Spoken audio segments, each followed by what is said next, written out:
News 46 is brought to you by Inspiration Senior Living, where we provide affordable elegance to Pahrump area seniors. Give us a call at 751-2300 and make an appointment to tour our community.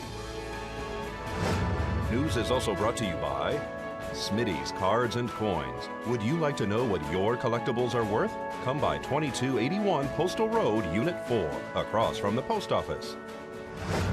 News is also brought to you by J.K. Nelson Law. Call 727-9900 today for your free consultation. If you need a lawyer, you need Nelson.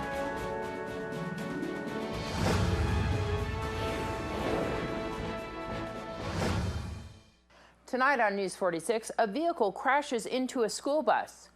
The Nye County Commissioners decide to postpone animal code changes. A special coin is presented to a veteran.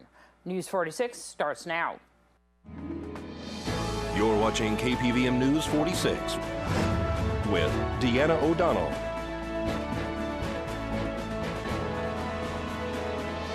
News 46, local coverage you can count on.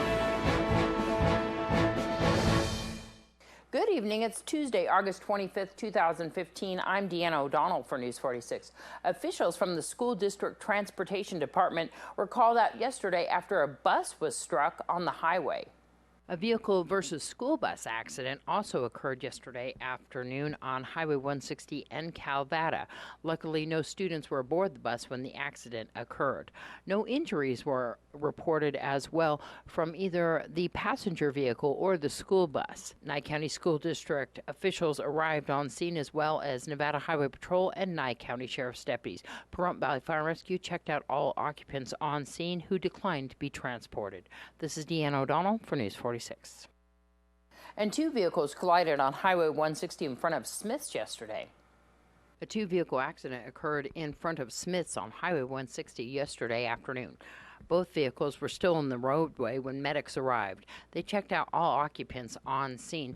Both cars sustained moderate damage. The cause of the accident is under investigation, but appears to be failure to yield the right-of-way. This is Deanna O'Donnell for News 46.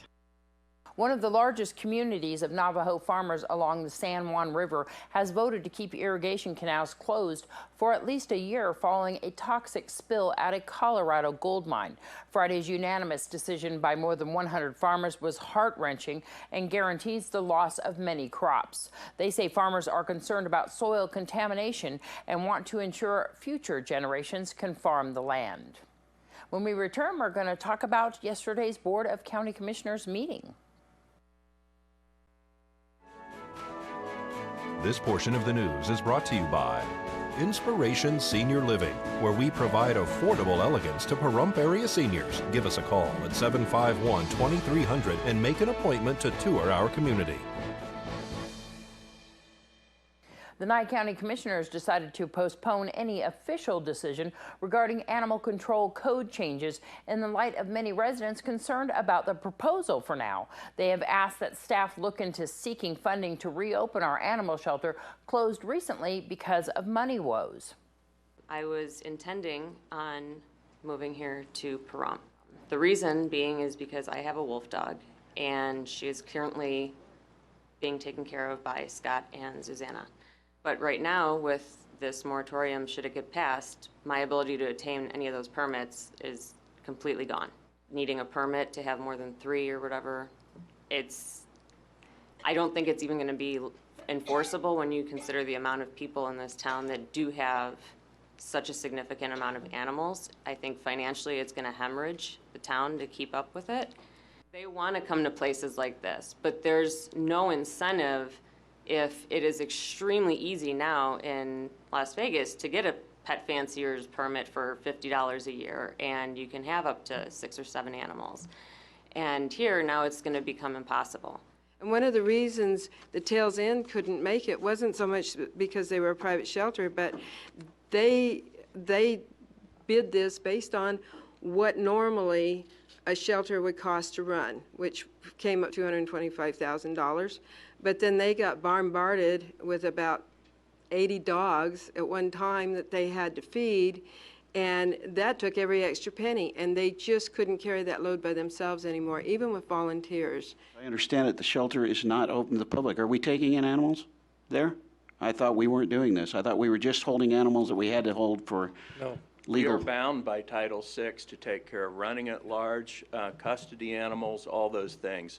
We were operating, currently we have been for the last 6 weeks operating in excess of 120% of capacity. Are any of those animals going out to rescues here locally that can help with all of this? Absolutely, they are. Right. And a lot of these people are making it happen. The folks in this, thousands of dollars since March. Can we get some of those people to come in and volunteer free, so we're not paying volunteers? Is that possible? Pay volunteers. Yes, we do. That's where the $2,500 came in. Every animal control officer is picking up the slack. Okay. Everybody in my office, one way or another, is picking up the slack, and we still have 7 dedicated volunteers that are coming in, and the volunteers don't get paid. As more residents began to fly drones, the Federal Aviation Administration has found that manned aircraft have been having close calls in Las Vegas. According to an analysis of the FAA data since November, there were 4 reported incidents in the area which drone aircraft nearly crashed with manned aircraft. The Center for the Study of the Drone at Bard College analyzed the FAA data, which was released Friday, and found that across the country there were 295 incidents in which there was almost a crash. In Las Vegas, all 4 close calls involved helicopters and 1 sighting from a small plane. Officials say if a drone were to collide with a helicopter rotor, it could be fatal for the pilots and their passengers. Barbara Johnston is joined by her granddaughter, Brooklyn, to promote an upcoming sewing event. Well, I'm trying to catch up on sewing. We need people in the community that can do simple sewing for our drawstring bags and our pillowcases for students in need and CASA. We have a need for almost 500 of each of the items. We've been blessed with donations of fabric and some funds to buy all the fabric, so now we need people to help sew it. The final sewing day, or sew-in, so to speak, is September 19th at the Nye Community Coalition between 10 and 2. So if you have a sewing machine, stop on over, or a serger. If you have a pair of scissors, we can put people to work. Clipping, turning, counting, and bundling. For the sewing, just that you have the ability to sew a straight seam. It's simple sewing. We're doing double seams on our pillowcases and our bags just so they're sturdy. And what time is it going to be again? From 10 until 2, September 19th. For more information? 775-751-5356. Such a cute little baby. Dr. Tom Waters presented a very special challenge coin to a fellow veteran. Traditionally, these coins are given to prove membership when challenged and to enhance morale. In addition, they are also collected by service members. In practice, challenge coins are normally presented by unit commanders in recognition of special achievement by a member of the unit. They are also exchanged in recognition of visits to an organization. Hi, I just wanted to say thanks. I know I gave a challenge coin to Hollis Harris for all he's done for veterans and for our community. But the other person I wanted to recognize was Reggie Knight. Reggie, from day one, when I first arrived here, he got me involved with the DAV. We were already with the VFW and getting ready for the new clinic. He's been here since day one as well. And I just wanted to say thanks. He's been a real mentor to me. As far as a senior NCO, working with a senior officer, I'm no longer a senior officer, I'm retired. He's also retired, but he still mentors everybody. That's right. Every veteran. And so I wanted to give him another challenge coin. Thank you very much. It's an Air Force. Thank you. It's an Air Force Lieutenant Colonel challenge coin. He has gotten them from generals, but this is the best I could do was make it a Lieutenant Colonel Air Force challenge coin. So thank you, Reggie, for everything. I appreciate all you've done for the community as well. Thank you. Congratulations. When we return, it's time to get your raffle tickets.